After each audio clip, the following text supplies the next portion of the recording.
Kat here, your favorite ginger bibliophile. Hope you're all doing really well, and I hope you're in the mood for a book with some serious Mulan vibes, because that's what I've got for you today.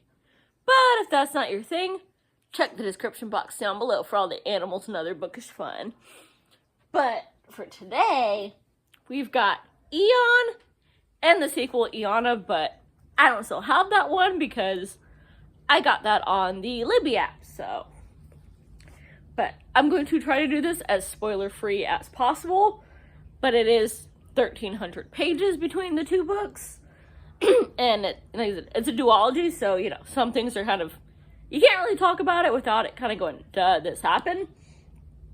But basically, this one is kind of a story of, we have Eona, who for the first book has to pretend to be Eon, a boy, because this takes place in, like, some fictional place way back in the day, China, so as a chick, she has no power, no say, nothing, and she is a cripple. So she is completely, oh my gosh, untouchable on top of that. So this, you know, her master, you know, saved her from slave work in the salt mines, and he used to be like a dragon eye, or essentially this magical kind of person that bonds with one of the 12 dragons of their zodiac. And, sorry, losing my voice here. Every year, one of those, you know, dragons ascends and has all this power.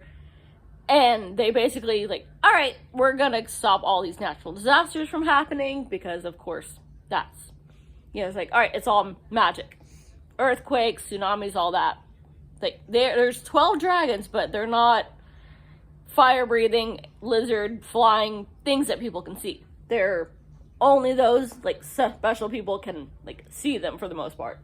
And they just control the weather and thirst, like, the temperature and whatnot. So, she is pretending to be a boy so she can try to get some power, because you get a lot of money, and it's either he gets to be in control of the next dragon eye, or they're all poor and half of them are gonna die. And of course, she, you know, manages and becomes the dragon eye for, you know, this dragon that has been missing for the last 500 years and is essentially like the symbol of the ruling dynasty, along with this pearl. And, of course, we have to have a bad guy who wants to rule everything and figures out who she is and is trying to kill off everyone so that he can pretty much, like, wipe out the emperor and rule everything himself. So we have that going on.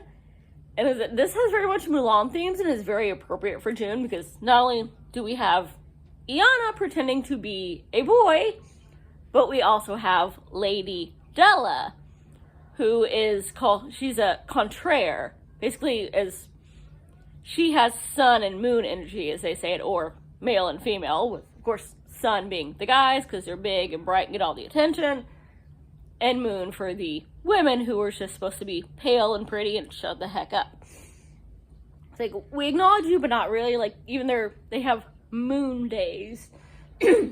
So, we have Lady Della, who, where she's from, like, it's considered this whole, like, it's good luck to essentially be both.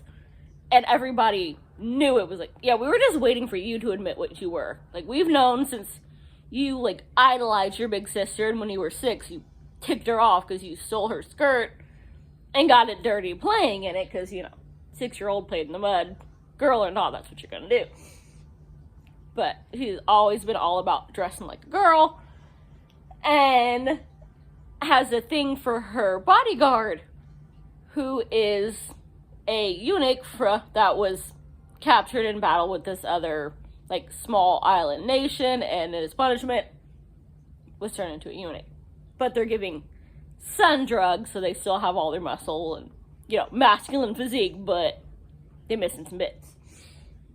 So we've kind of got that as like, we can tell y'all are feeling each other, but I'm not gonna say it, but we all know. So there's a couple things kind of going on here that are like I said, it's perfect for June maybe. And I'm honestly surprised that this book hasn't been banned, because, yeah. But maybe it was because it was ahead of its time, and themes in this were mostly ignored when this came out in 2005. So, we have a interesting ending to this after 2 books. It kind of got to the point for me, I'm like, it's kind of like a train wreck of, this is getting political and drama and more heavy on the romance, but there's just enough that I'm like, I can't look away. I know how it's going to end, but I don't know how it's going to end, or how it's going to get to what I suspect is the end. So I have to keep going. Even though this is so not the kind of book that I normally read. There wasn't nearly enough action. There wasn't, the dragons are not your normal dragons. Like, I think, okay, we're going to breathe fire and destroy our enemies. That is not what these do.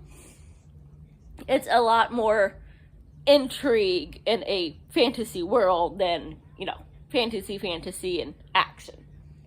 So, I mean, it looks like it's going to be like the most badass. I mean, she's got swords and a fiery dragon, and the cover is a lie.